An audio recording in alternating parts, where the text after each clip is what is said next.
नमस्कार मित्रांनो, आपण आणि आपला समाज किती पाखंडी आहे याचं एक परवा मी तुम्हाला उदाहरण दिलंच की जेव्हा वृक्षतोड होत असते तेव्हा लाखोनं लोक उपस्थित राहतात. पण ही वृक्षतोड ज्या लोकसंख्या वाढीमुळे होते त्या लोकसंख्या वाढीच्या विरोधात बोलायला कुणीच दिसत नाही. आजही मी तुम्हाला अजून एक समाजाचं आपलं किंवा आपल्या समाजाचं एक पाखंड दाखवणार आहे. जेव्हा एखाद्या मुलीवर अत्याचार होतो आणि तिची हत्या केली जाते तर त्यावेळेस लाखोनं लोक त्या विरोधात आंदोलन करतात, मोर्चे काढतात. पण आपल्या याच समाजात, याच आपल्या महाराष्ट्र राज्यात रोज 120 मुलींची हत्या केली जाते पोटातच. याच्या विरोधात बोलताना किती लोक रस्त्यावर उतरतात, किती लोक आंदोलनं काढतात, किती मोर्चे काढतात.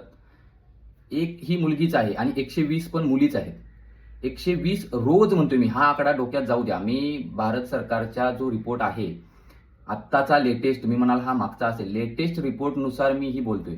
रोज महाराष्ट्रात 120 मुलींची भ्रूण हत्या केली जाते. या विरोधात किती लोक दिसतात हो बोलताना, सोशल मीडियावर असू दे किंवा रस्त्यावर आंदोलन करताना असू दे. आपला समाज पाखंडी आहे.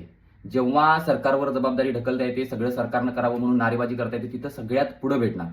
आणि जिथं जबाबदारी आपली वैयक्तिक आहे, सामाजिक जनजागृतीची आहे, आपल्या सुधारण्याची आहे, आपल्या आजूबाजूच्या लोकांना सुधारण्याची आहे, तिथं हा कुणी बघायला मिळत नाही.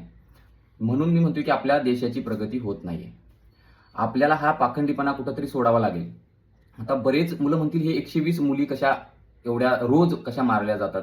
तर ह्यात 120 पैकी जवळपास 100 मुली, 80-85% मुली ह्या 5व्या-6व्या महिन्यात सोनोग्राफीत ज्यावेळी ते लिंगनिदान करून, अवैधरित्या लिंगनिदान करून पोटातनं मारल्या जातात. आणि उरलेल्या ज्या 15% म्हणजे किंवा 20 मुली असतील 120 पैकी, त्या IVF मध्ये जेव्हा PGD किंवा PGT टेस्ट होते त्यामध्ये लिंग सांगणं डॉक्टरांना बंदी आहे, पण अवैधरित्या ते लिंग सांगितलं जातं.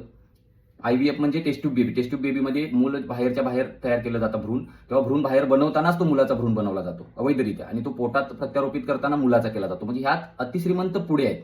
अतिश्रीमंत, सगळ्यात जास्त अतिश्रीमंत आणि मध्यमवर्गीयच हे कांड करतायत. गरीब जो आहे तो काय करतोय, पहिली मुलगी झाली, दुसरी मुलगी झाली तर तो 2-3 मुलं जन्माला घालतोय. पण हे श्रीमंतही काही कमी नाहीयेत. जो देहवाद आहे की स्त्री पुरुषांमध्ये भेद निर्माण करायला गरीब फक्त जबाबदार नाही, सगळ्यात जास्त मध्यमवर्गीय आणि आपले श्रीमंत लोक जबाबदार आहेत.